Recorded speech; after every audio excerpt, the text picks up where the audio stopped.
लेकिन हमारे साथ रुपेश कुमार मौजूद हैं झारखंड चुनाव पर, उनसे बात करते हैं।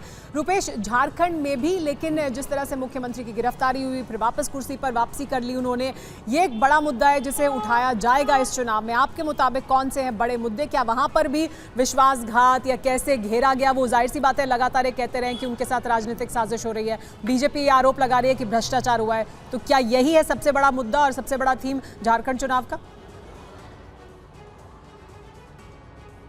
देखिए, बिल्कुल बीजेपी के लिए सबसे बड़ा मुद्दा होगा कि जिस तरीके से हेमंत सरकार ने, अगर देखें तो इस कार्यकाल में 3 मुख्यमंत्रियों का शपथ हुआ। पहले हेमंत सोरेन शपथ लेते हैं, फिर वो जेल जाने के पहले इस्तीफा देते हैं, और चंपई सोरेन शपथ लेते हैं, फिर जेल से बाहर आने के बाद हेमंत सोरेन फिर से मुख्यमंत्री बन जाते हैं। 3 मुख्यमंत्रियों का शपथ होता है। और क्यों? क्योंकि भ्रष्टाचार के आरोप लगे, लैंड स्कैम हुआ, उस मामले में अभी जेल में हैं।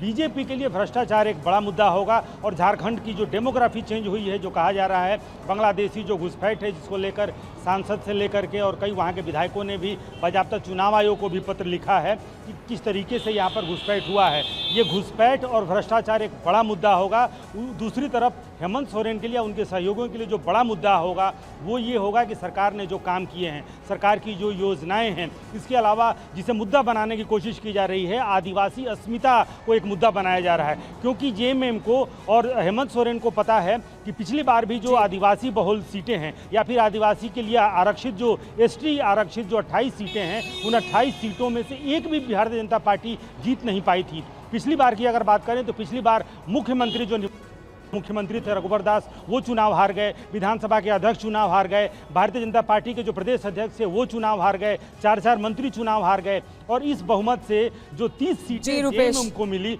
और जेएमएम पिछले 4 चुनावों में झारखंड में अब तक रुपेश, जाहिर सी बात है यही बड़े मुद्दे होंगे झारखंड चुनाव में। आपसे और चर्चा करेंगे। हमारे साथ जितेंद्र भाटी भी मौजूद हैं। हम लेकिन लगातार नजर बनाए हुए हैं चुनाव आयोग की प्रेस कॉन्फ्रेंस पर। जैसे ही वो शुरू होगी सीधे उसका रुख करेंगे, क्योंकि हर कोई ये जानने में दिलचस्पी रखता है कि तारीखें क्या हैं जिनका ऐलान होगा अब महाराष्ट्र और झारखंड के चुनाव को लेकर। लेकिन जितेंद्र, चुनाव की तारीखों का बेसब्री से इंतजार हो रहा था और अब बैठकों का दौर भी पहले से ही शुरू हो गया है, चाहे वो बीजेपी में बैठकों का दौर हो या वो कांग्रेस पार्टी की बैठकों का दौर हो या बाकी और तमाम दलों के बीच सीट शेयरिंग और तमाम और मुद्दों पर जो चर्चाएं हैं वो पहले से हो रही थी और अब उन्हें अंतिम रूप दिया जा रहा है।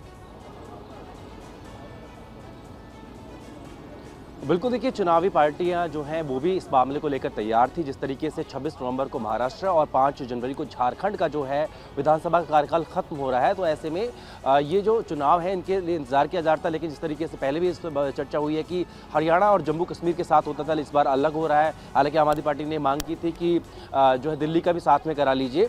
बड़ी बात ये होगी, देखिए, जो चुनाव हो रहा है ये बीच में दिवाली भी है, छठ भी है। हमने देखा था पिछली बार झारखंड में 5 चरणों में चुनाव हुए थे, तो वहीं पर महाराष्ट्र में 1 चरण में। तो यहाँ देखना होगा कि किस तरीके से इस चीज़ को देखेंगे। लेकिन देखिए, चुनौतियाँ भी अलग अलग है। 19 का चुनाव आपको याद होगा, जब शिवसेना भी एक थी और एनसी भी एक थी। इस बार दोनों में 2 फाड़ हो गए। इस तरफ अगर झारखंड को हम देखें तो वहाँ पर खुद जो हेमंत सोरेन है उनके लिए चुनौती जो है चंपई सोरेन है, जिनको वो गिरफ्तारी के बाद मुख्यमंत्री की कुर्सी सौंप के गए थे, वापस तो आए, लेकिन उसके बीच में उन्होंने रास्ता उनसे अलग कर लिया। तो समीकरण जो है वो 2019 से लेकर अब तक बदल चुके हैं। और देखिए, थोड़ी देर में चुनाव की तारीख है, उसकी घोषणा हो जाएगी। जितेंद्र, जिसका आप जिक्र कर रहे हैं कि समीकरण बदले हुए हैं, गठबंधन में पार्टियों में बदलाव हो चुका है और इस वजह से चुनाव पूरी तरह से क्या बदला हुआ दिखाई देगा?